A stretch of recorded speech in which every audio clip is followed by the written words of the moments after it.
اکثر لوگوں کی شکایتیں آتی ہیں کہ گھروں کے اندر الماری سے یا صندوق سے پیسے غائب ہو جاتے ہیں، یا قیمتی زیورات ہوتے ہیں، نقد رقم ہوتی ہے یا قیمتی چیزیں ہوتی ہیں وہ غائب ہو جاتی ہیں، گولڈ وغیرہ مختلف قسم کی قیمتی اشیاء ہوتی ہیں جو غائب ہو جاتی ہیں۔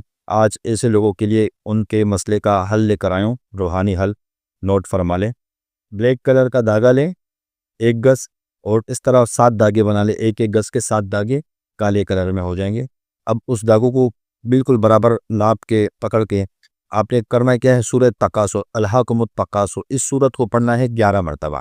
ایک مرتبہ جب پڑھ لیں اس دھاگے پر ایک گرہ باندھ کے اس کو دم کر دیں، پھر دوسری مرتبہ جب اسی سورت کو پڑھ کر پھر اس گرہ لگا کے اس کو دم کر دیں۔ اس طریقے سے 11 مرتبہ اس سورت کو پڑھیں اور 11 گرے لگ کر اس کو دم کریں، اور الماری سے، صندوق سے، یا جہاں آپ قیمتی اشیاء رکھتے ہیں وہاں سے غائب ہو رہی ہیں وہاں اس دھاگے کو رکھتے ہیں۔ انشاءاللہ تعالیٰ اس عمل کی برکت سے گھر سے ہی جو یہ چیزیں غائب ہوتی ہیں یہ غائب ہونا بند ہو جائیں گی انشاءاللہ۔ جزاک